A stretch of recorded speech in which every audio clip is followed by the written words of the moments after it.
So we all have some behavior that we would like to change about ourselves.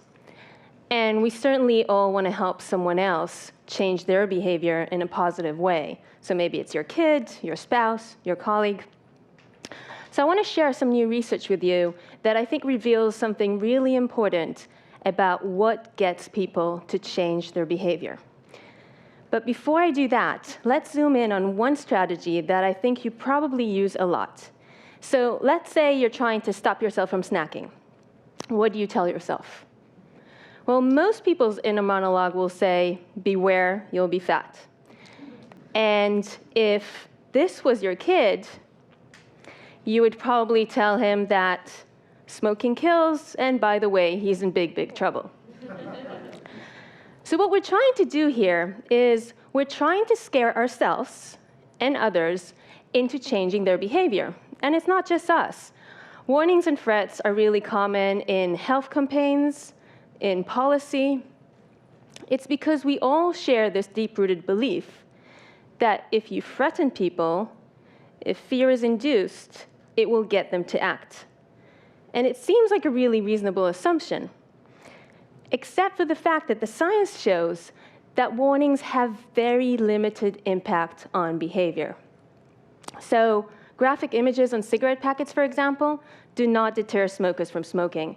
And one study found that after looking at those images, quitting actually became a lower priority for smokers. So I'm not saying that warnings and threats never work, but what I'm saying is that on average, they seem to have a very limited impact, and so the question is why? Why are we resistant to warnings? Well, if you think about animals, when you induce fear in an animal, the most common response you will see is freezing or fleeing. Fighting, not as much. And so humans are the same. So something scares us, we tend to shut down, and we try to eliminate the negative feelings. So we might use rationalization. So for example, you might tell yourself, my grandpa smoked, he lived to be 90, so I have really good genes and absolutely nothing to worry about. And this process can actually make you feel more resilient than you did before, which is why warnings sometimes have this boomerang effect. And other times, we simply put our head in the ground. Take the stock market, for example. Do you know when people pull their head out of the ground to look at their accounts, not to make a transaction, just to log in to check their account? So what you're seeing here in black is the S&P 500 over 2 years. And in gray is a number of times that people logged into their account just to check. And this is data from Carlson, Lowenstein, and Seppi. It's controlled for all the obvious confound. So what do we see? So when the market is high, people log in all the time, because positive information makes you feel good, so you seek it out. And when the market is low, people avoid logging in, because negative information makes us feel bad, so we try to avoid it altogether.